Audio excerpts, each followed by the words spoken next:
ॐ स्थापकाय च धर्मस्य सर्वधर्मस्वरूपिणे अवतारवरेशाय रामकृष्णाय ते नमः। जननीं शारदां देवीं रामकृष्णं जगद्गुरुं पादपद्मे तयो स्थित्वा प्रणमामि मुहुर्मुहुः। नमः श्रीयतिराजाय विवेकानन्दसूरये सच्चित्सुखस्वरूपाय स्वामिने तापहारिणे। ঠাকুর মা স্বামীজি, প্রিয় ভক্ত অনুরাগীবৃন্দ, আজকের অনুধ্যানে আপনাদের সবাইকে আন্তরিক স্বাগত জানাচ্ছি। আজ আমরা যে বিষয় নিয়ে আলোচনা করব তা হলো জ্ঞানযোগ, এবং জ্ঞানযোগ আমরা ধারাবাহিকভাবে আলোচনা করে আসছি।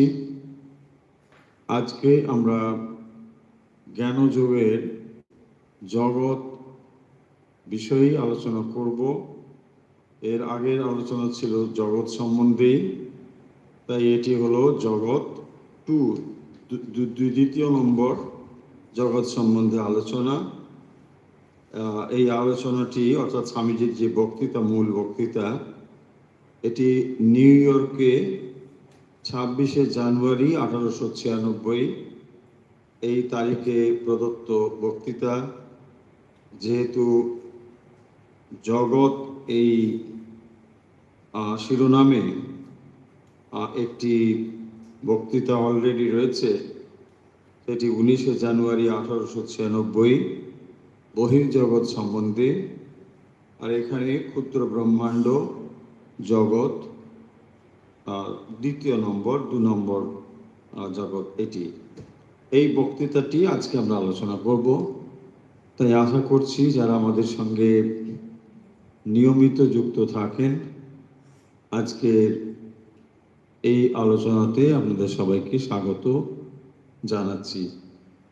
জ্ঞানযোগের আলোচনায় আজকে আমরা জগৎ সম্বন্ধে আলোচনা করব, যেখানে এই জগৎ আসলে যে অন্তর্জগৎ, যেখানে ক্ষুদ্র ব্রহ্মাণ্ড বলা হয়েছে, মানে সেটি হলো আসলে অন্তর্জগৎ।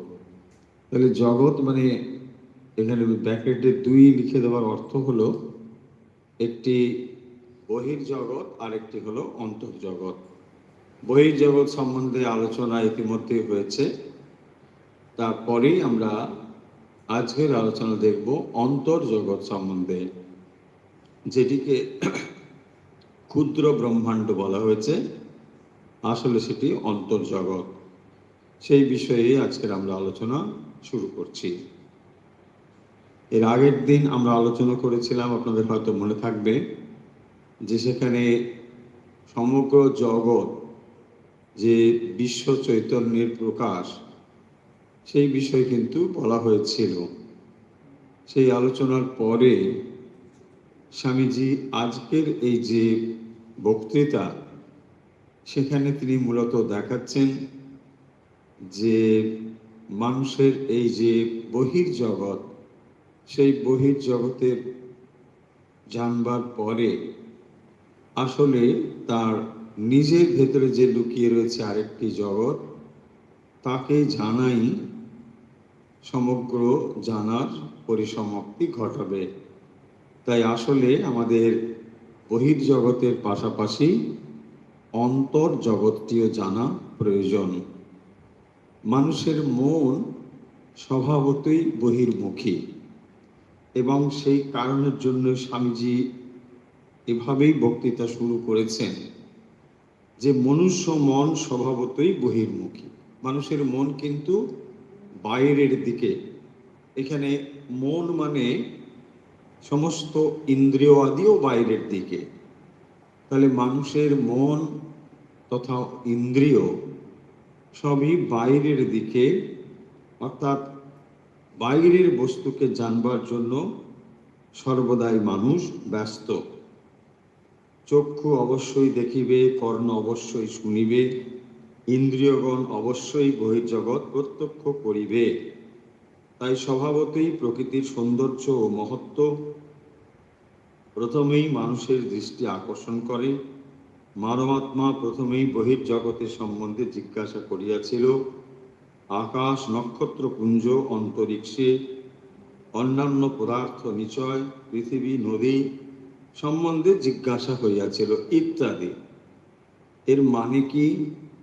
যে প্রথম যে কথাটি, এইটি হলো এখানে ইম্পর্টেন্ট কথা, যে মানুষের মন স্বভাবতই বহির্মুখী। তার মানে ইন্দ্রিয়গুলো সব বাইরের দিকে রয়েছে। দেখুন, আপনাদের যদি মনে থাকে, আমরা কঠোপনিষদ পড়ে এসেছি, সেখানেও এটি বলা হয়েছে, পরাঞ্চি খানি ব্যত্রিণত স্বয়ম্ভু। পরাঞ্চি খানি, খানি মানে ইন্দ্রিয়ানি। তো সমস্ত ইন্দ্রিয়গুলো পরাঞ্চি মানে বহির্মুখী, বাইরের দিকে। সমস্ত ইন্দ্রিয়গুলো বহির্মুখী হওয়ার ফলে মানুষের স্বভাবই হচ্ছে বাইরের দিকে। যা কিছু জানবার ইচ্ছে সব মানুষের বাইরের দিকে। এবং সেভাবেই আমরা দেখতে পাব যে একটি শিশু জন্মের পরে সে প্রথমেই কিন্তু বাইরের দিকেই দেখে। বাইরের পৃথিবী, চোখ রূপ দেখে, কান শব্দ শোনে, জিহ্বা স্বাদ গ্রহণ করে। এভাবেই মানুষের যে বাইরের জিনিস সে সম্বন্ধে কৌতূহল তৈরি হয়, বাইরের বিষয় সম্বন্ধে। তখন তার ভেতরে আরেকটু যখন তার ভেতরে মানে অভিব্যক্তি বাড়ছে, তখন সে দেখতে পায় আকাশ কি, সূর্যই বা কি, চন্দ্রই বা কি, নদী, সমুদ্র, পাহাড়, পর্বত এসব বা কি, কোথা থেকে এলো। এগুলোই কিন্তু মানুষের মনে প্রশ্ন তৈরি করেছে। তাই বলছেন যে প্রাচীন সভ্যতাগুলোতেও আমরা এইভাবে দেখতে পাচ্ছি যে এই সমস্ত প্রশ্নের উত্তর খোঁজার চেষ্টা হয়েছে, এবং সেখানে দেখানো হয়েছে যে প্রকৃতির এই যে নানা শক্তি, সেগুলি দেবতা রূপে প্রকাশিত হয়েছে। সভ্যতার একেবারে শুরুর দিকে এই ব্যাপারগুলো কিন্তু হয়েছে। তাই এখানে যে কথাটি বলার, স্বামীজি যেখান থেকে বক্তৃতাটি শুরু করেছেন, সেটি হলো আসলে মানুষের যে প্রকৃতি বা মন, সেটা কিন্তু বাইরের দিকে, অর্থাৎ বাইরের জিনিসকে জানবার জন্যে তার ভেতরে এরকম ইচ্ছে হয়েছে। এবং ইন্দ্রিয়গুলো বহির্মুখী হওয়ার ফলে সে বাইরের প্রকৃতিকে বিশ্লেষণ করেছে। চাঁদ কোত্থেকে এলো, সূর্য কোত্থেকে এলো, আকাশ কোত্থেকে এলো, এই সমস্ত নদ নদী পর্বত এগুলোই বা এলো কোত্থেকে ইত্যাদি, এইরকম তার মনে জিজ্ঞাসা হয়েছে। এবং যখন সে প্রাকৃতিক বিষয়ের সরাসরি উত্তর পাচ্ছে না, তখন তার কাছে এই সমস্ত শক্তির পেছনে যে একটি দেবতা রয়েছে, এটি কিন্তু তাদের মনে হয়েছে। অর্থাৎ প্রকৃতির থেকে যে অনুসন্ধান, সেই অনুসন্ধান কিন্তু প্রকৃতির দেবতা থেকে অনুসন্ধান শুরু হয়েছে। যে অর্থাৎ তখন তার মনে হয়েছে বৃষ্টির একজন আলাদা দেবতা থাকবেন, বায়ুর আলাদা দেবতা রয়েছেন, অগ্নির আলাদা দেবতা, নদীর আলাদা দেবতা, এই সবগুলো মানে ধারণা আগে এরকম হয়েছে। এই সমস্ত চিন্তা যত গভীর হলো, তখন তার ভেতরে এই উপলব্ধি এলো যে এই সমস্ত শক্তি বাইরে থাকলেও তাদের উৎস কিন্তু আরো গভীরে। অর্থাৎ যেগুলো বাইরে আমরা দেখতে পাচ্ছি, এর উৎস ওখানে নেই, আরো গভীরে। তারপর প্রশ্নটা বদলে গেল। অর্থাৎ যখন মানুষ এই বাইরের বিষয়গুলোকে দেখলো, যেগুলোর উত্তর সে সরাসরি পাচ্ছে না, তখন তার মনে হলো যে এগুলোর পেছনে পৃথক পৃথক দেবতা রয়েছেন, সেই দেবতার থেকেই এই শক্তি। কিন্তু এই যে দেবতা পৃথক পৃথক বলে ধারণা হচ্ছিল শুরুতে, পরে কিন্তু এগুলো আস্তে আস্তে বদলাবে। তারপরে মানুষের ভেতরে প্রশ্ন এলো যে আমি কে, এবং এইটি হচ্ছে মানব সভ্যতার সর্বশ্রেষ্ঠ প্রশ্ন, যে আমি কে। বহির্জগৎ হইতে এই প্রশ্ন গিয়া অন্তর্জগতে পৌঁছিল। এই যে যেখানে বাইরের জগতের এই সমস্ত নানা বিষয় থেকে তার মন এখন বহির্জগৎ থেকে অন্তর্জগতে এলো। মানুষের মনে প্রশ্ন হলো যে আমি কে।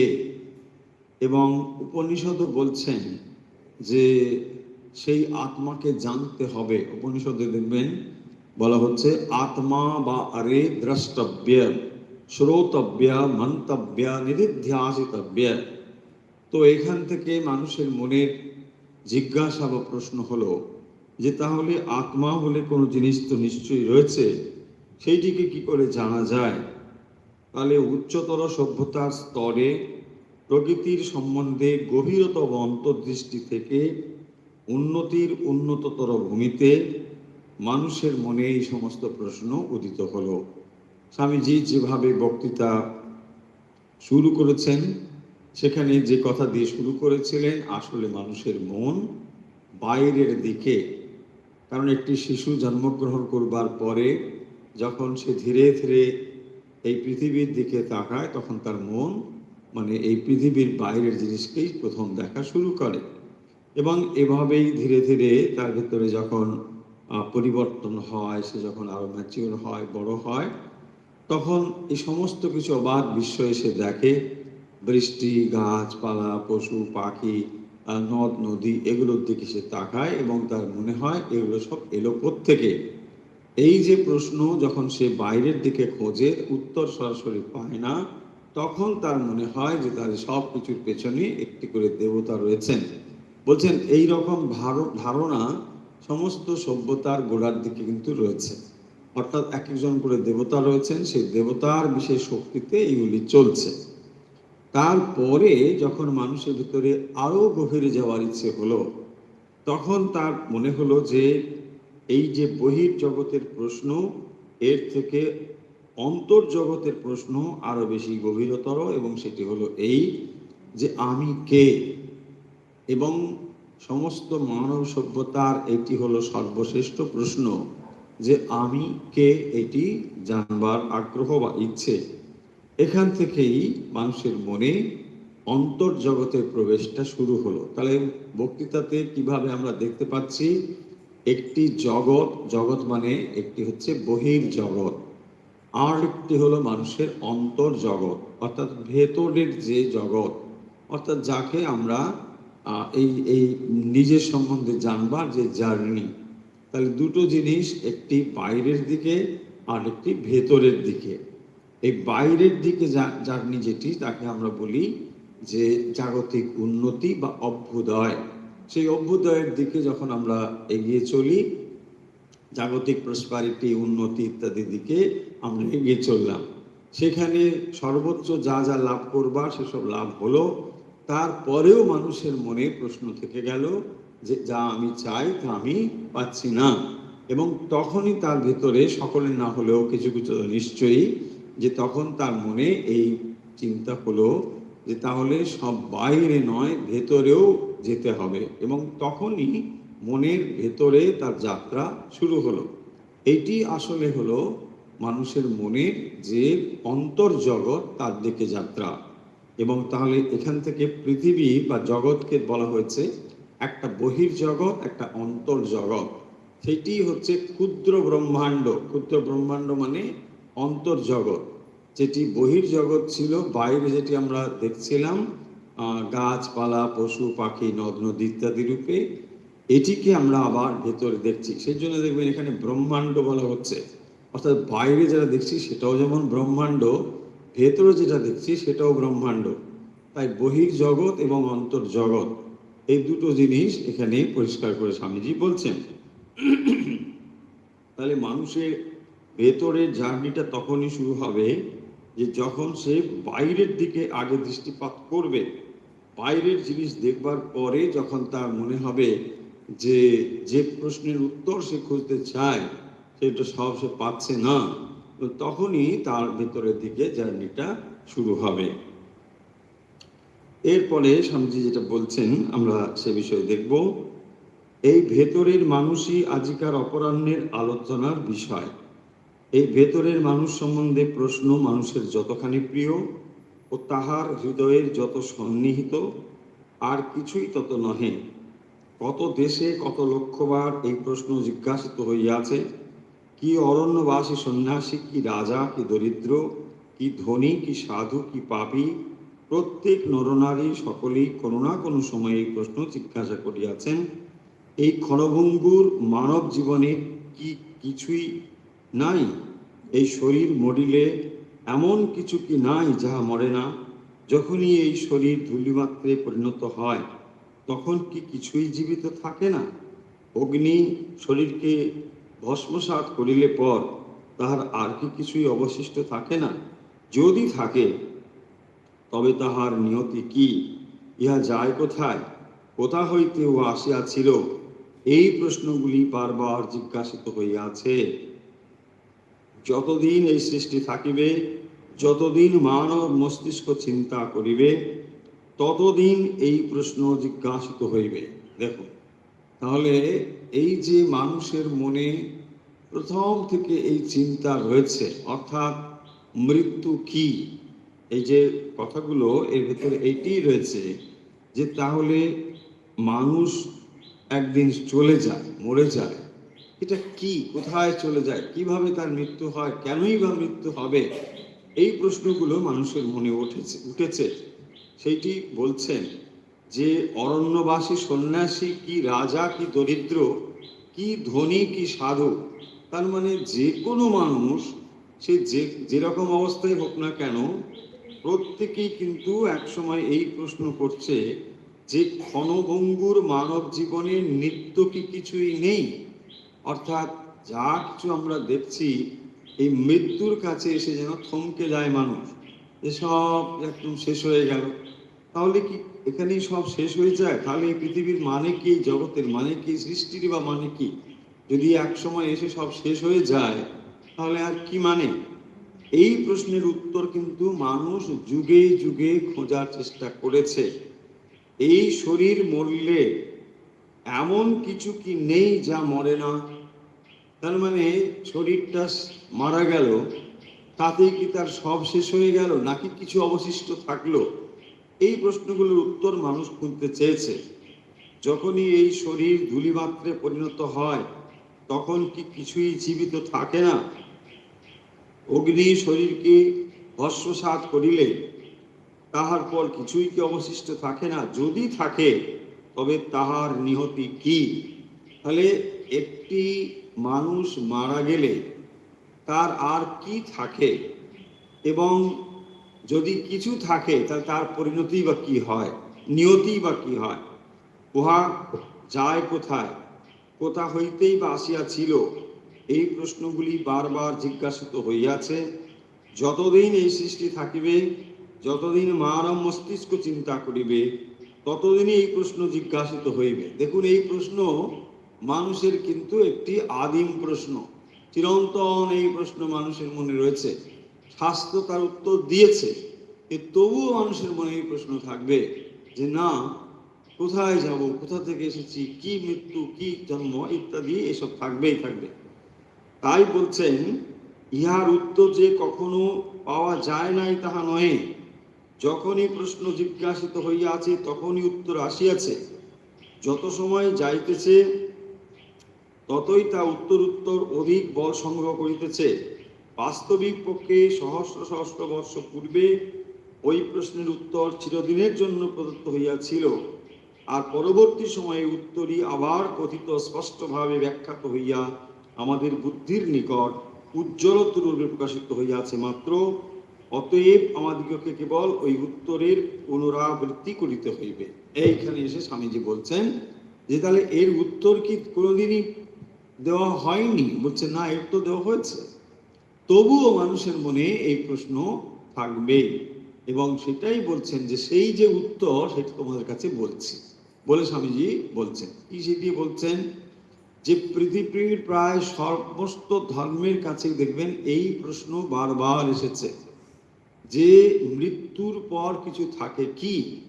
সমস্ত ধর্মের মানুষের কাছে এই প্রশ্নটি কিন্তু এসেছে, মৃত্যুর পরে কিছু থাকে কি, আর মানুষ কি শুধু এই শরীর, এই প্রশ্ন এসেছে, আর আত্মা কি অবিনশ্বর, এই প্রশ্নগুলো এসেছে।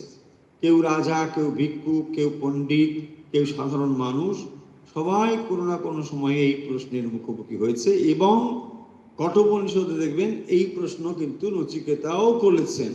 সেখানে বলছেন অস্তিত্বকে নায়ম অস্তিত্বকে, কেউ কেউ বলছেন আছে, কেউ কেউ বলছেন নেই, মানে মৃত্যুর পরে যে আত্মা, কেউ কেউ বলে এটা আছে, কেউ কেউ বলে নেই। কিন্তু আমি এখানে আপনার মুখ থেকে শুনতে চাই, কার কাছে? যমরাজের কাছে, কারণ আপনি এই ব্যাপারে সম্পূর্ণ ভালো অথরিটি।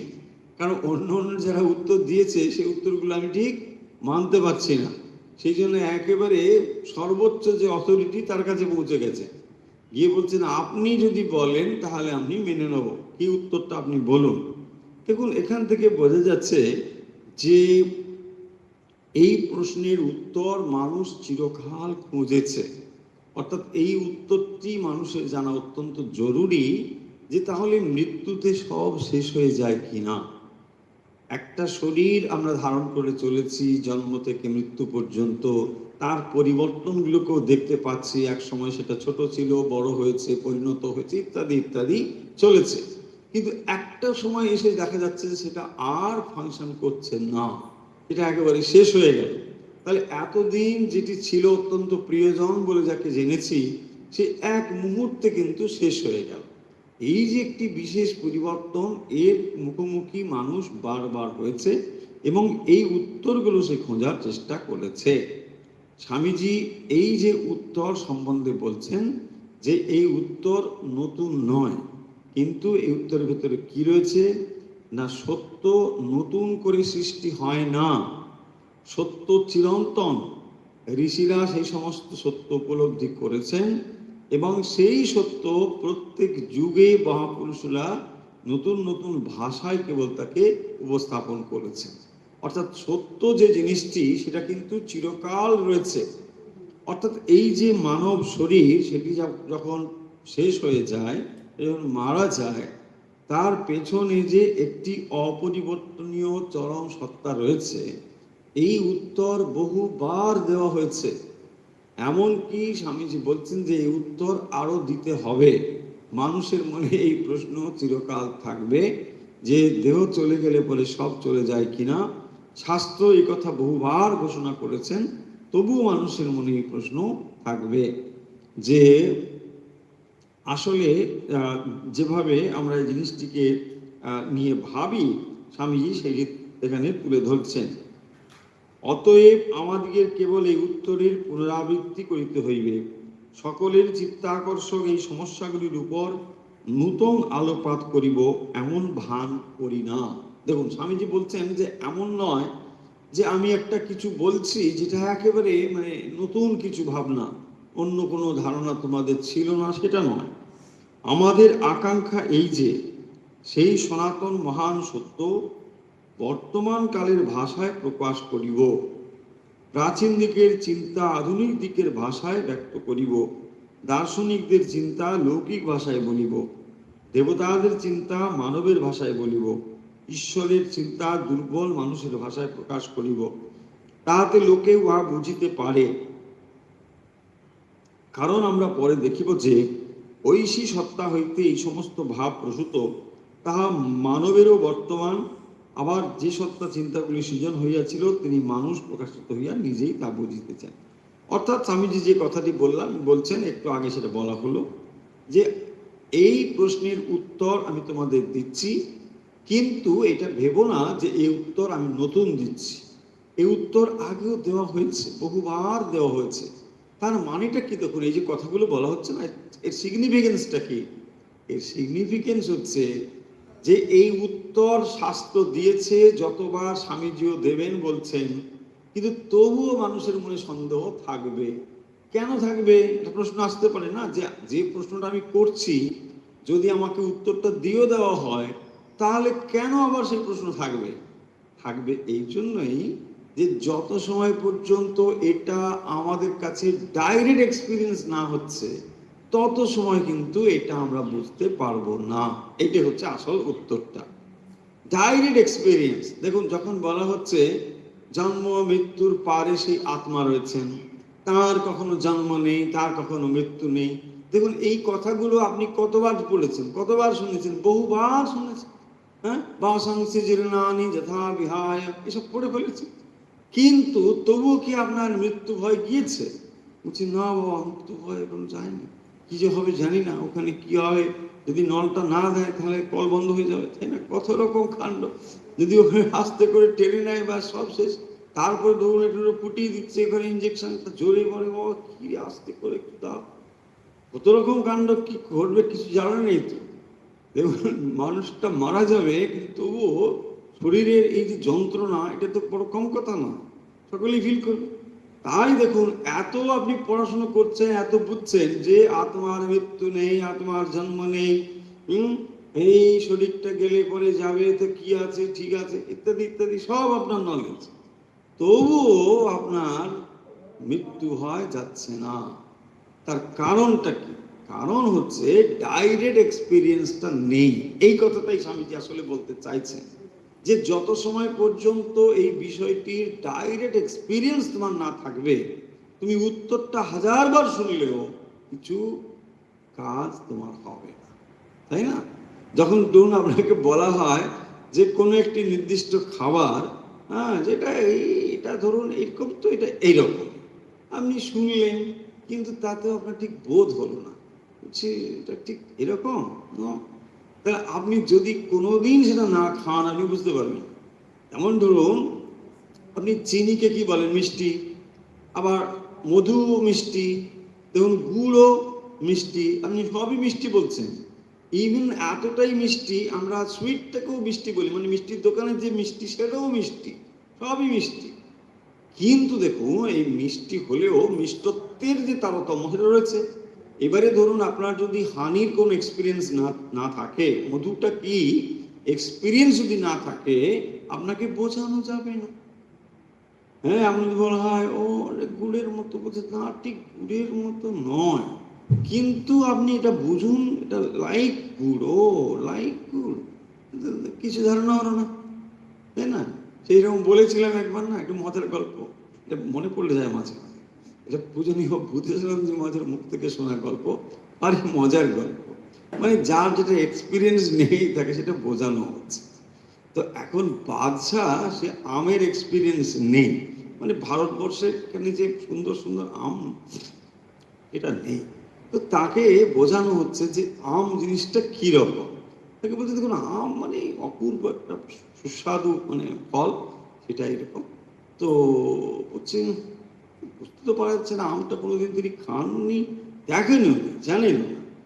তখন তাকে এক্সপেরিমেন্ট করছে, মজার গল্প, তার মহারাজ তো মানে একবারে মজা করে করে বলতে, রসিয়ে রসিয়ে অনেকটা সময় নিয়ে নিয়ে তাড়াতাড়ি বলে দিচ্ছে।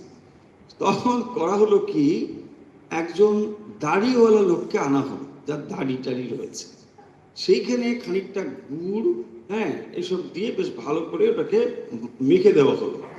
বলছে এইবারে আপনি যদি ওটাকে খানিকটা মুখে নিয়ে চেটে চেটে খান, তাহলে আপনি যেরকম এক্সপিরিয়েন্স করবেন, এটা মানে আমটা ওই রকম।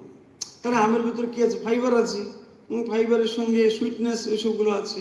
বলছে এখানে ওদের গুড় টুটগুলোকে ভালো করে মিশিয়ে দাড়ির সঙ্গে আপনি এটাকে একটু, তো বাচ্চা তখন কি করবেন, ওরকম করে করে মানে বুঝছে যে তাহলে আমটা হচ্ছে এইরকম। মজাটা বাদ দিন, এবারে দেখুন যে জিনিসটি বলা, যে যখন আমরা কোনো বস্তুকে দেখছি বা চিনছি, কিভাবে আমরা চিনি? দেখুন একটা নির্দিষ্ট পদ্ধতি আছে। কোনো বস্তুকে যখন আমরা দেখছি অথবা চিনছি, তখন একটা তার নির্দিষ্ট ফর্মুলা রয়েছে।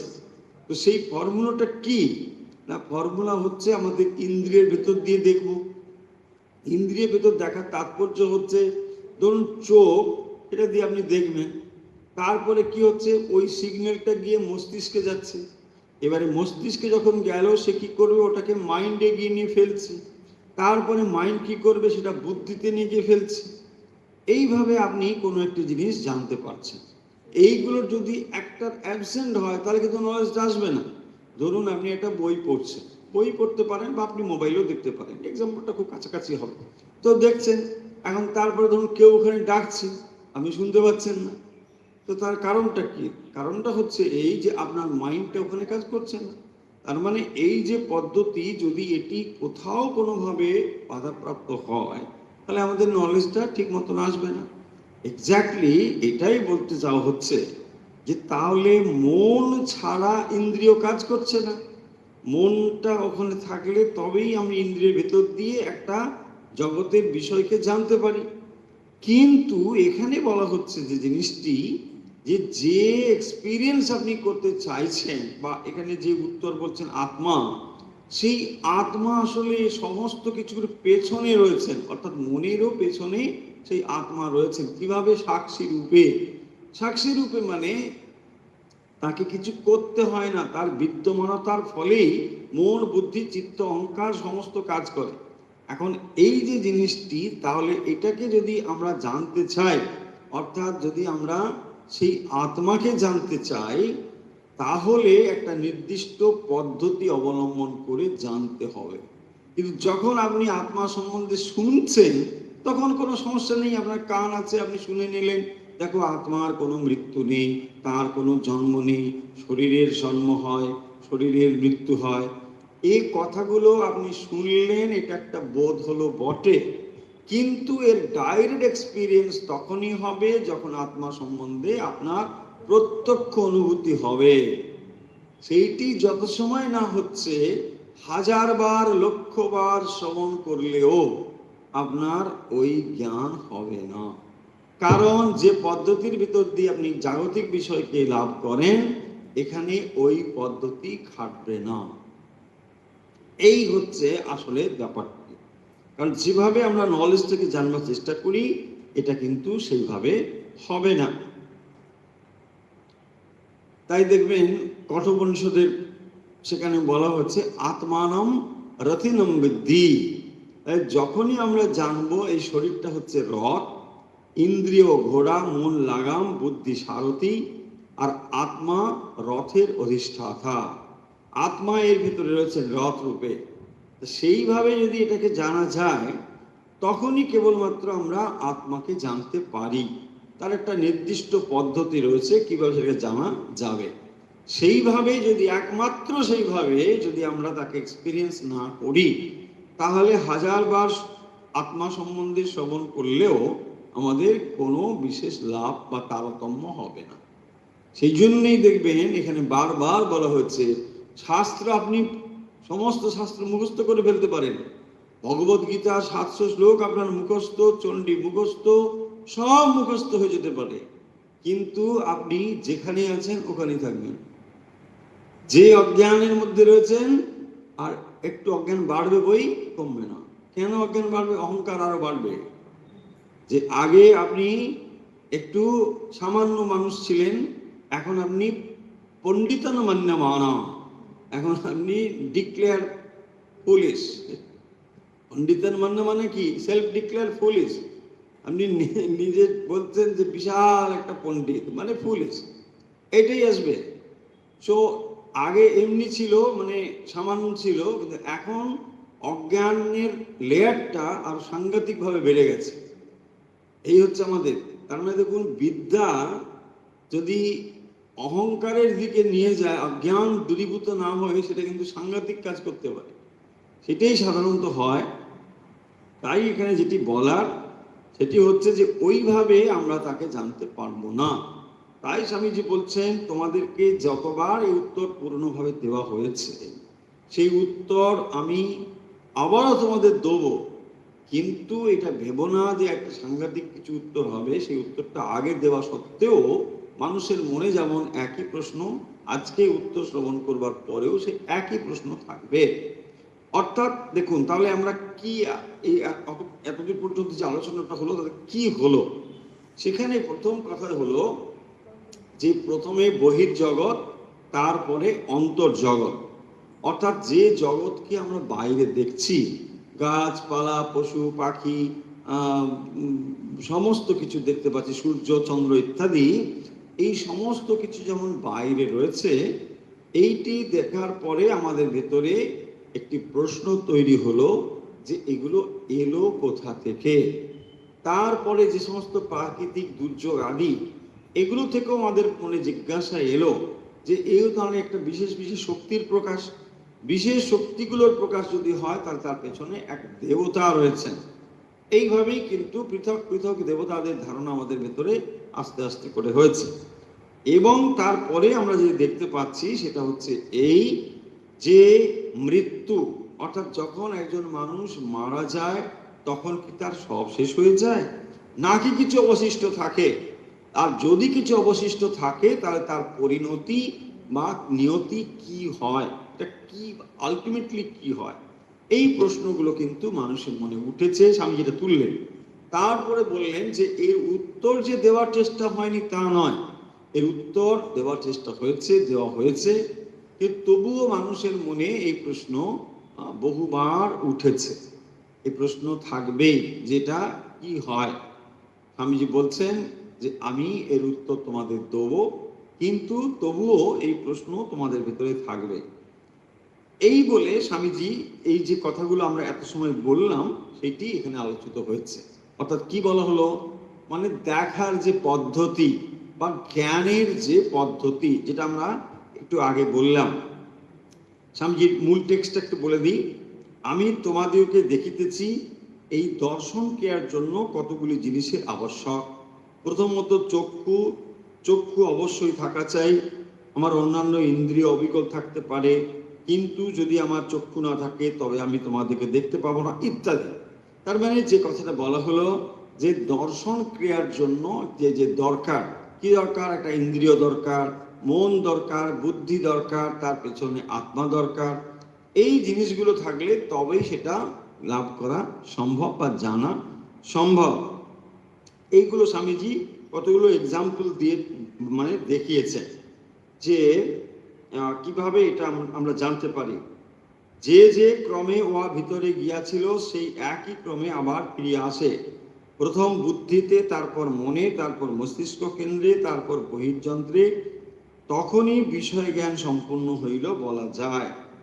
তাহলে এই যে বৃত্তি জ্ঞান, বুদ্ধিকে আবার তা আরো ভেতরে লইয়া গিয়া শরীরের অধীশ্বর আত্মার সহিত তাকে সমর্পণ করিতে হয়। তার নিকট পৌঁছিলে তবে তিনি আদেশ করেন, করো অথবা করিও না। তো তার মানে কি না, কোনো একটা বিষয় থেকে সেটা গিয়ে মস্তিষ্কে, সেটা ইন্দ্রিয়ের ভেতর দিয়ে এলো, সেটা মনে গিয়ে পড়লো, মন সেটাকে বুদ্ধি থেকে ফেললো, তারপরে আপনার একটা অ্যাক্টিভিটি হচ্ছে যে আপনি জিনিসটা বুঝলেন এটা এইটা অথবা এইটা, তারপরে আপনার কি করতে হবে সেটাও আপনার বুদ্ধি থেকে আপনাকে জানিয়ে দিচ্ছে বুদ্ধি, তখন আপনি করছেন। এই যে এইভাবে এটি আসছে, তাহলে যন্ত্রগুলি মানুষের স্থূল দেহে বাইরেই অবস্থিত, মন কিন্তু তা নয়, বুদ্ধিও নয়। হিন্দু দর্শনে ওদের নাম সূক্ষ্ম শরীর। দেখুন এইবারে স্বামীজি ভেতরের দিকে যাচ্ছেন, মানে আস্তে আস্তে এই বিষয়ের যে গভীরে সেখানে তিনি যাচ্ছেন। তাহলে যেখানে মন প্রথমত বহির্মুখী, মন বহির্মুখী একেবারে বাইরের দিকে, কারণ সমস্ত কিছুকে মন বাইরের দিকে দেখবার জন্যই মানে যেন উন্মুখ হয়ে রয়েছে। আপনি চোখ মেললেই অন্যকে দেখতে পান, নিজেকে আপনি দেখতে পান না। আর যখনই বাইরের কিছু দেখতে পান, অন্য কিছুকে দেখতে পান, আপনার জিজ্ঞাসা কিন্তু ওখান থেকেই শুরু হয়। তাই যখন এই জিনিসটি ঘুরতে ঘুরতে আপনার যথেষ্ট অভিজ্ঞতা সঞ্চিত হয়, তখন মানুষ নিজেকে নিয়ে প্রশ্ন করা শুরু করে। দেখুন তাহলে মানুষের প্রাথমিক যে জার্নি সেটা কিন্তু সামনের দিকে। দেখুন মানুষের শরীরের স্ট্রাকচার যদি আপনি দেখেন তাহলে দেখবেন ভগবান পা দুটোকে এইভাবেই করেছে। যদি উল্টো হতো, পা দুটো কিন্তু এদিকে হতো, ব্যাক গিয়ারে যেত, সেটা কিন্তু করা হয়নি। মানে সামনের দিকে যাওয়ার জন্যই আপনার করা আছে, মানে আপনি এগিয়ে যাবেন, এটাই। এই যে মানুষের জার্নি, এইটা কিন্তু সামনের দিকেই তাকে যেতে হবে এবং তারপরে ভেতরে তার জার্নিটা শুরু হবে। অর্থাৎ বাইরের দিকে যেতে যেতে এক সময় সে দেখবে যে যা সে চায়, যা সে লাভ করতে চায়, এইগুলোর দ্বারা তার পরিপূর্ণতাটা হচ্ছে না। তখনই তাকে অন্তর্জগতের জার্নি শুরু হবে। তাহলে আগে মানুষের মনের বহির্জগতে জার্নি হবে, বাইরের বিষয়গুলোকে জানবার ইচ্ছে তার থাকবে, সেখানে সে উত্তরগুলো যেমন খুঁজবে, তারপরে তার জার্নি হবে ভেতরের দিকে, যে কি রয়েছে সেইগুলোকে জানবার তার ভেতরে চেষ্টা হবে, তাই না? দেখুন, একজন মানুষ যদি আমরা এরকম স্থূল এক্সাম্পল নিই, তোমার একটা বাচ্চা ছেলে, সে কি করলো, সে বাইরে গেল, গিয়ে দেখছে কি, মানে নানা রকম দেখছে, নানা রঙের বেলুন দেখছে, নাগরদোলা দেখছে, খেলনা দেখছে, মিষ্টির দোকান দেখছে, এসব কিছু দেখছে। এই যে এগুলো দেখছে, আসলে কি এগুলো সব তার মনের বাইরে, তো ভেতরে তো নয়, সব বাইরের জিনিসে দেখছে। সে যখন বাড়ি ফিরে এলো, তাকে যদি জিজ্ঞাসা করা হয় যে তুমি যে সমস্ত জিনিসগুলো দেখেছিলে, এই নানা জিনিস, বেলুন হোক, নাগরদোলা হোক ইত্যাদি, যে এই তোমার যা জিনিস দেখলে এর আনন্দটা তোমার কোথায়, মানে কোন জিনিসটা তোমার সব থেকে ভালো লাগলো, তখন দেখবেন যে তার নিজের ভেতরে সে ঢোকার চেষ্টা করবে। অর্থাৎ যখন দেখবে যে বাইরের জিনিসগুলো তুমি এই তো দেখছো, নাগরদোলা দেখলে, বেলুন দেখলে, খাবারের মিষ্টির দোকান দেখলে, সব দেখলে, এখন বলো তো এইগুলোকে তুমি যে দেখলে, কোনটা তোমার সব থেকে ভালো লাগলো? দেখুন, যখন এই প্রশ্নের তাকে উত্তর খুঁজতে হবে, তখন কিন্তু আর তাকে ওই দোকানগুলো দেখতে হবে না, বা বাইরে নাগরদোলা দেখতে হবে না, বেলুন দেখতে হবে না, এইবারে তাকে নিজের দিকে ঘুরতে হবে। কারণ এই অনুরণনটা তার মনের উপরে পড়েছে, এইটি তার মনের উপরে কোন অভিঘাত রেখে গিয়েছে, এটাই হবে তার উত্তর, যে কোনটা ভালো লাগলো, তাই না? দেখুন, তাহলে যখন সে বাইরের জিনিসগুলোকে দেখছে, তখন সে একটার পর একটা দেখে চলেছে। যখন সে দিনের শেষে বাড়ি ফিরে এলো, তুমি যে এইগুলো দেখলে, কোনটা তোমার সব থেকে ভালো লেগেছে, তখনই দেখবেন তাকে মনের কাছে আসতে হবে। কারণ ওই বিষয়গুলো তখন আর তার কাছে নেই, তো সে তো বাড়ি ফিরে এসেছে। এবার তাকে মনের ভেতর দেখতে, মনের ভেতর সে কিভাবে দেখবে না, যেই বস্তুগুলো তার মনের উপরে যেমন যেমন অনুভূতি রেখে গিয়েছে, যেমন যেমন ইমপ্রেশন রেখে গিয়েছে, এখন তাকে তাহলে কি হবে, সেই স্থূল বস্তু থেকে সূক্ষ্ম বস্তুর দিকে আসতে হবে। এই যে জার্নি, এটাই হচ্ছে ইনওয়ার্ড মানে journey, outward to inward journey, মানুষের ভেতরের দিকে যাত্রাটা। আশা করি কথার পয়েন্টটা বুঝতে পেরেছেন। পয়েন্টটা হলো যে সমস্ত জগৎকে যে আপনি বাইরে দেখছেন, এই বহির জগতের ইমপ্রেশন আপনার মনের ভেতরে পড়ছে, সেখান থেকেই বস্তুর আনন্দের অনুভূতি হচ্ছে। তাহলে বাইরের বস্তু কেবলমাত্র একটা, মানে আপনার কাছে ওই ওই আনন্দের অনুভূতিটা নিয়ে আসার একটা সিম্বল মাত্র, আর কিছুই নয়। যে বস্তুটাকে আপনি দেখছেন, সেই বস্তুটি আসলে আপনার মনে একটা ইমপ্রেশন তৈরি করছে, সেটাই আনন্দের অভিঘাত। বাইরের বস্তুটা কিন্তু অত্যন্ত স্থূল। তাই যখন বাইরের জিনিসগুলোকে আপনি দেখেছেন এবং তার মূল্যায়ন করার চেষ্টা করছেন যে কোনটা ভালো অথবা মন্দ, তখন আপনাকে মনের জগতে ফিরতে হয়। এবং এখান থেকেই আমরা এই যে দেবতাদের ধারণা, দেবতাদের কথা রয়েছে, সেটাও কিন্তু এখান থেকেই তৈরি হয়েছে। অর্থাৎ যখনই দেখবেন যে যে বিভিন্ন শক্তি, যেটি আমরা বিশেষ করে প্রাকৃতিক দুর্যোগ আদি এসব মনে হয়েছে, সেখান থেকে মানুষ কি দেখছে না, বাতাস বইছে, মানুষ দেখতে পাচ্ছে বজ্রপাত হচ্ছে, বৃষ্টি হচ্ছে, তাহলে নিশ্চয়ই এগুলো কেউ করছে। এইখান থেকে ধারণা তৈরি হবে। তখন দেখবেন যখন ছোট ছেলে কি হয়, ফ্যানটা ঘুরছে, সে ভাবছে নিশ্চয়ই এটা কেউ না কেউ ঘোরাচ্ছে। বাচ্চারা তো বুঝতে পারে না যে এর ভেতরে কি রয়েছে, এটা নিশ্চয়ই কেউ ঘোরাচ্ছে, ওটা একজন ঘোরাচ্ছে, আলোটা নিশ্চয়ই কেউ জ্বালাচ্ছে, এরকম মনে হবে। ঠিক এই ধারণা থেকেই, যখন সে ধারণাটা ম্যাচিওর নয়, তখনই দেখবেন এই ধারণা থেকে পৃথক পৃথক শক্তি বা দেবতার ধারণা তৈরি হয়েছে। ঠিক সেইভাবেই মানুষ ধীরে ধীরে বুঝলো যে তাহলে অগ্নি, বায়ু, সূর্য এরা আলাদা আলাদা রয়েছে। কিন্তু যখন সে ম্যাচিওর হলো, যে না, আরে একটা বিদ্যুৎ শক্তি তো সব কিছুতে হতে পারে, তখনই তার মনে হলো যে অগ্নি, সূর্য, নক্ষত্র, মানে দেবতা যে আলাদা আলাদা বলছি, ইন্দ্র, বরুণ আদি, এই দেবতা আলাদা নয়, একজনই, তিনি হচ্ছেন পরমেশ্বর।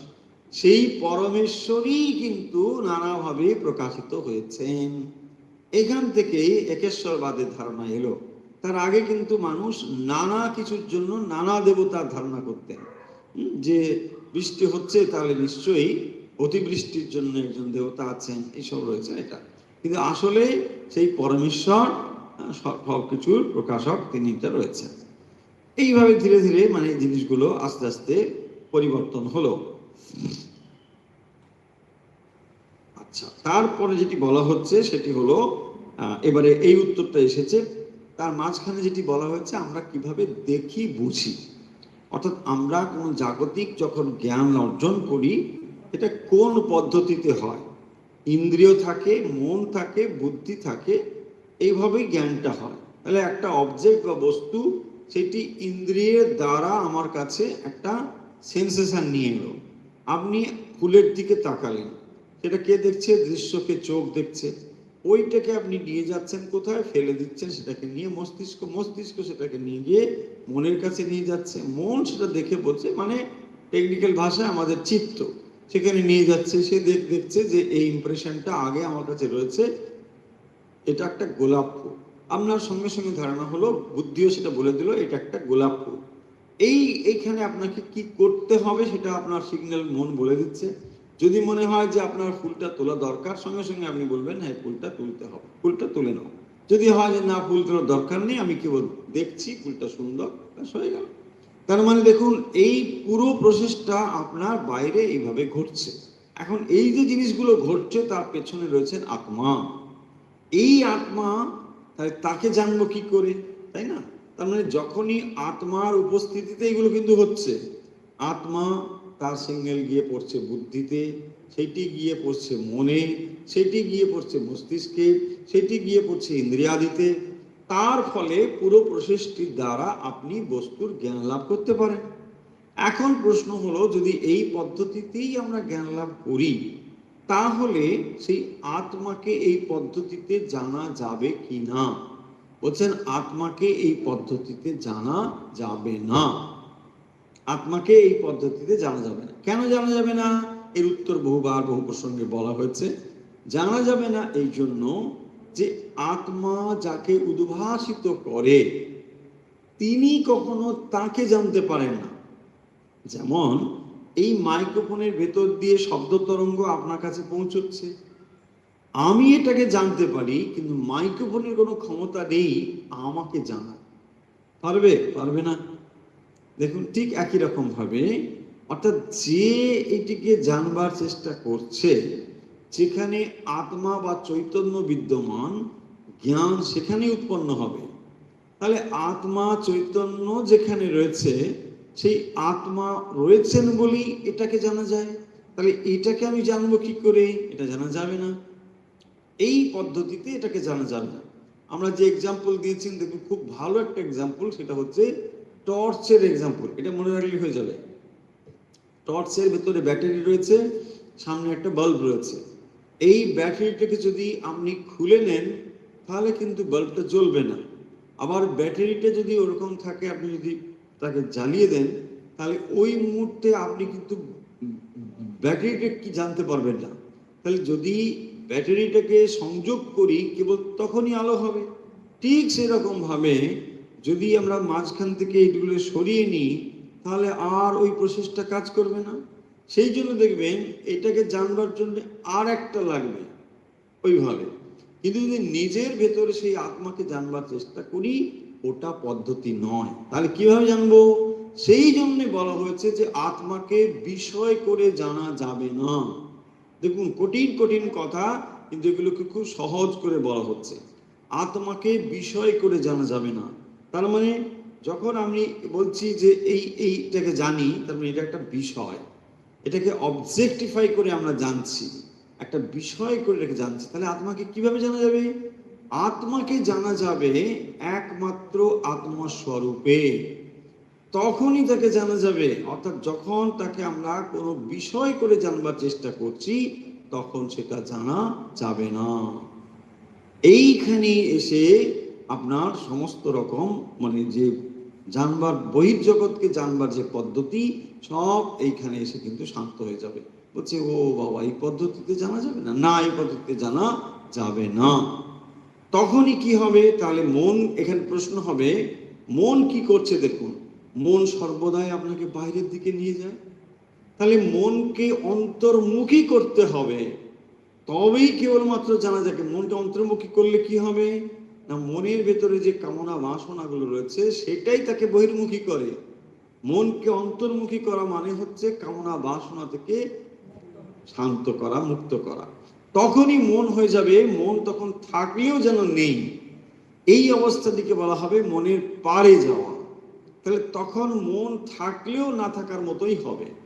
মনটাকে এখন এমন একটা সূক্ষ্ম জিনিস, অথচ সেটা বড্ড ভারী হয়ে গিয়েছে। কেন ভারী হয়ে গিয়েছে না, কামনা বাসনার দ্বারা সেটা ভারী হয়ে গিয়েছে। তাই মনের পারে যে কি রয়েছে সে বোধ আমাদের হচ্ছে না।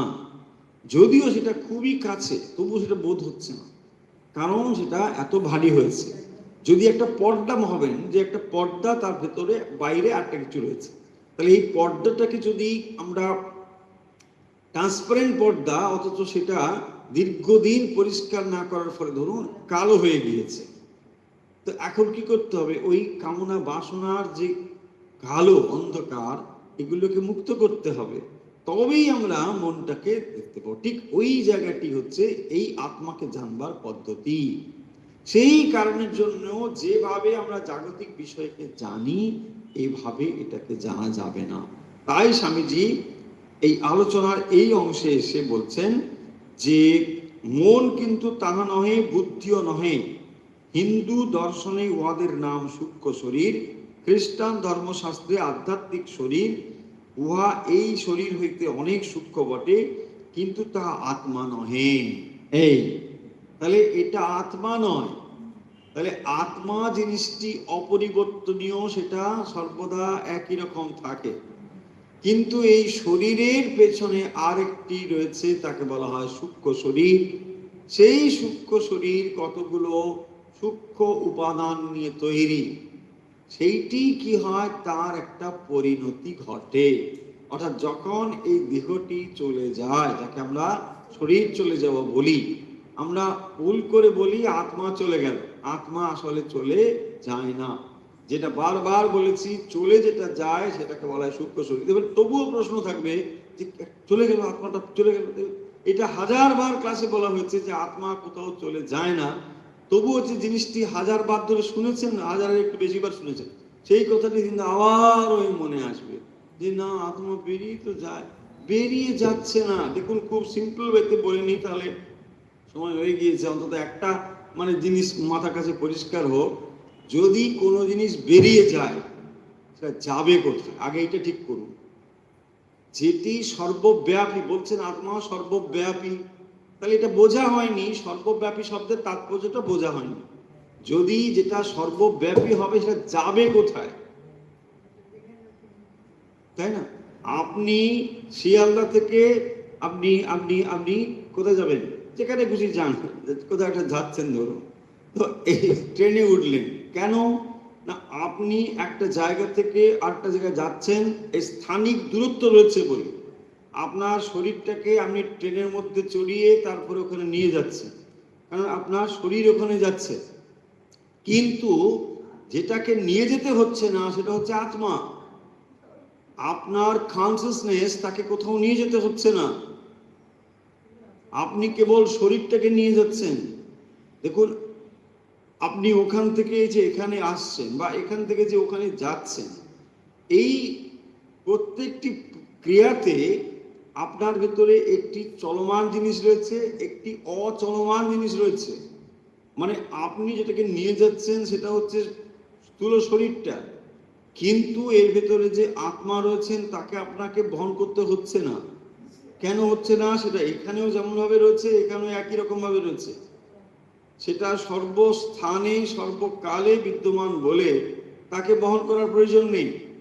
সেই জিনিসটি সর্বব্যাপী, যেটা সর্বত্র থাকে, তাকে আর নিয়ে যাওয়ার দরকার কি, তাই না? এটা নিয়ে যাবেন কেন, কোনো প্রয়োজন নেই। আপনার ট্রাম লাইন দেখেছেন, ট্রামে দেখবেন একটা অ্যান্টেনার সঙ্গে যোগ করা থাকে, ওইটা পাওয়ারটা ওখান দিয়ে যাচ্ছে। তাহলে দেখুন, যদি পাওয়ার নিয়ে যেতে হতো তাহলে কি হতো, ওর সঙ্গে পাওয়ার কানেক্টিভিটি দিয়ে বয়ে নিয়ে যেতে, তা তো হচ্ছে না। পাওয়ারটা এখানেও আছে ওখানেও আছে, কেবল কানেক্ট করে তারটা চলে যাচ্ছে, পুরো জিনিসটা পাওয়ার ওখানে সাপ্লাই হয়ে যাচ্ছে। এক্স্যাক্টলি যখন আপনি ধরুন এটা যদি আপনার প্রতিনিধিত্ব করে মানুষ বলে, এটাকে যখন আমি মুভ করছি, এই মুভমেন্টটা হচ্ছে কেবলমাত্র বডিলি মুভমেন্ট। এর যে আত্মা, আত্মার কোনো মুভমেন্টের দরকার নেই, কারণ এখানেও যেটা বিদ্যমান এখানেও সেটা বিদ্যমান, সর্বব্যাপী। তাহলে যে জিনিসটি সর্বব্যাপী তার মধ্যে গতি থাকবে কেন? এটা বেরিয়ে যাবে কোথায় আগে সেই প্রশ্ন হোক। যাবে কোথায়? বলছে না ওইটা ওই শ্বশুর বাড়ি যাবে, ওটা বাপের বাড়ি যাবে। যাবে বলছে না খুবই ভালোবাসতো ওখানে, আত্মা ওই তেঁতুল গাছে ঘুরছে। এসব বলে না লোকে, তেঁতুল গাছে আছে কারণ তারপরে ও নাতি হয়ে জন্মালো, তারপরে কত গল্প আছে তার ঠিক নেই। এই নিয়ে মানুষ চলছে গান গপ্প। হ্যাঁ বলছে না একদম অবিকল ওর মতো দেখতে হয়েছে। হ্যাঁ আপনি বলতে পারলে হবে না, ও ঠিক আমার নাতি। আরে রাখো ওইসব কিছু, ভালো করে বেদান্ত বুঝুন তাহলে বুঝতে পারবেন যেটি সর্বব্যাপী তার ভিতরে গতি হতে পারে না। এখন প্রশ্ন হবে তাহলে যে বেরিয়ে যায় বলে বলে, কি বেরিয়ে যায়? বেরিয়ে যেটা যায় বলে আপনি বলেন সেটার নাম হচ্ছে সূক্ষ্ম শরীর। সেটাও একটা শরীর, এটা আত্মা নয়। ভুল ধারণা একদম করবেন না। না জানা ভালো, ভুল জানা আরো বিপজ্জনক। কারণ আপনি যেটা জানবেন সেটা 10 জনের কাছে গিয়ে আবার ভুলভাল বেদান্ত বেদান্ত বলে চিৎকার করে বলে আসবেন, তার মাথাটাও যাবে সর্বনাশ হয়ে। এইভাবেই আমাদের জিনিসটা চলছে। আত্মা বেরিয়ে গেল, আত্মাও বলতে পারবেন আত্মা বেরিয়ে গেল, সর্বনাশ। কোথায় বেরিয়ে গেল? যাবে কোথায়? আত্মা বেরোবে না। কারণ ভালো করে বুঝুন, যেটি সর্বব্যাপী আত্মা ব্রহ্ম, এটা সর্বব্যাপী। যেটি সর্বব্যাপী সেটি বেরোতে পারে না, সেটা মানে যাবে কোথায়? সোজা কথা, বেরোনোর প্রশ্ন কি? গতি থাকবে কেন? গতি থাকবে সীমিত জিনিসে। যেটা এখানে রয়েছে এখানে নেই, তাই তার মধ্যে গতি। যেটি সর্বব্যাপী তার ভিতরে গতি কি? আকাশের ভেতরে গতি আছে। দেখুন তো, আমি এখান থেকে আকাশ চিন্তা করুন, আকাশ মিনতে স্পেস। যদি এটাকে মুভ করে এটাকে মুভ করাই, আমাকে স্পেস মুভ করাতে হলো? স্পেস মুভ করাতে হচ্ছে না, এটা সরালেই স্পেসটা মুভ হচ্ছে। এটা স্পেস মুভ হচ্ছে মানে স্পেস একই স্পেসে রয়েছে, এটা এদিকে যাচ্ছে, এটা আপনি কেবল দেখছেন এই বস্তুটা, সাবস্টেন্সটা এদিক ওদিক হচ্ছে, কিন্তু এর আকাশের কোনো এদিক ওদিক হচ্ছে না। ঠিক এক্স্যাক্ট ওভাবেই আত্মার কোনো এদিক ওদিক হচ্ছে না। তাহলে একজন মানুষের পৃথকত্বটা কি করে হলো? প্রশ্ন হতে পারে না যে এত মানুষ, তার মধ্যে আমরা আমাদের ইন্ডিভিজুয়ালিটিটা কি করে তৈরি হলো? সেই উত্তরে আসবেন স্বামীজি, এটা হচ্ছে সূক্ষ্ম শরীর, সাটল বডি। তার মানে যে স্থূল শরীরটা আমরা দেখছি, এই স্থূল শরীরের পেছনে একটি সূক্ষ্ম শরীর রয়েছে। সাটল মানে এটা ভাববেন না যে তাহলে আমরা ম্যাগনিফাইং গ্লাস দিয়ে বা কিছু অনুবীক্ষণ সেটা দেখা যাবে না। যেটা সূক্ষ্ম মানে এটা সূক্ষ্মই, মানে ইন্দ্রিয় গ্রাহ্য নয়। সেটা যন্ত্র দিয়েও দেখা যাবে না। যন্ত্র দিয়ে দেখা গেলে সেটা স্থূল বস্তু, অর্থাৎ কোনোভাবে সেটা ইন্দ্রিয় গ্রাহ্য নয়। আপনার মনটাকে আপনি কি দিয়ে দেখেন? আপনার যে মন আছে এর প্রমাণ কি বলুন? লোকে বলে না, কবিতা টবিতা করে বলে তোমার কোনো মন নেই, সেটা আলট্রা সেন্সিবল। কিন্তু মন যে নেই, আপনি দেখুন মন আছে, আপনার কি প্রমাণ আছে? তাই না? Because it is very subtle. যেটা অত্যন্ত সূক্ষ্ম জিনিস, সেটার এক্সিস্টেন্স আপনি ফিল করছেন because of thoughts only.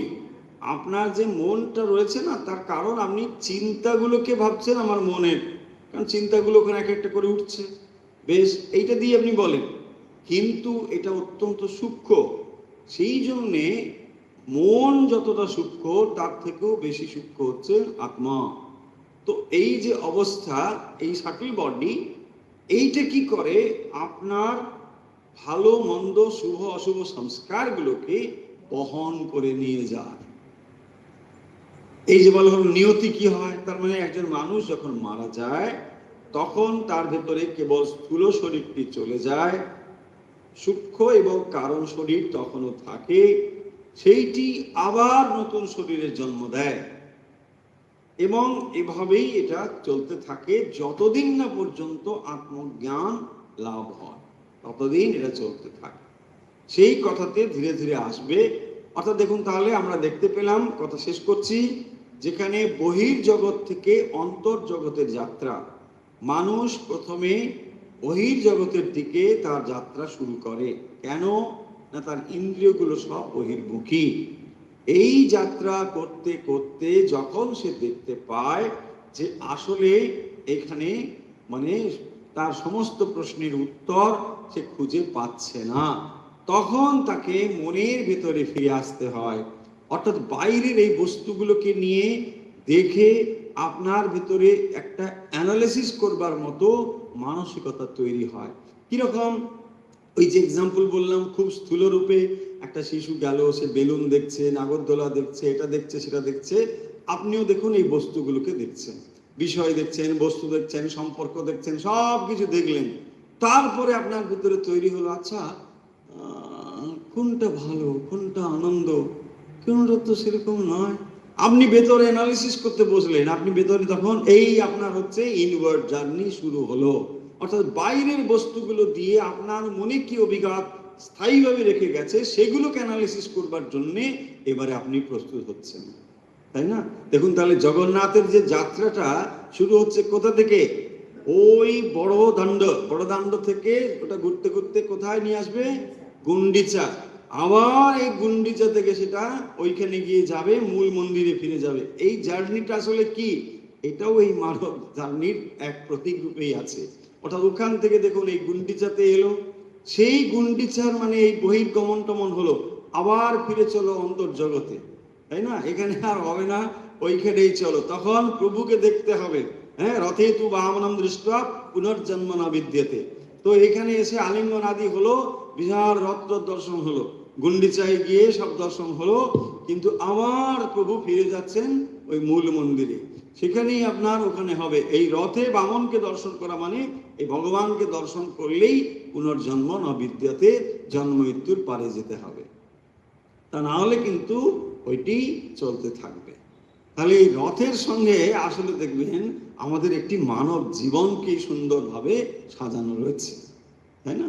Rathyatra মানে এই অবস্থা, রথযাত্রার সময় চলছে, তাই এই কথাগুলো মনে পড়ল।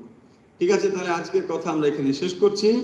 আজকে আমরা জগৎ অর্থাৎ দ্বিতীয় যে বক্তৃতা ক্ষুদ্র ব্রহ্মাণ্ড, এইটি আজকে আমরা এই বিষয়ে অনুধ্যান করলাম।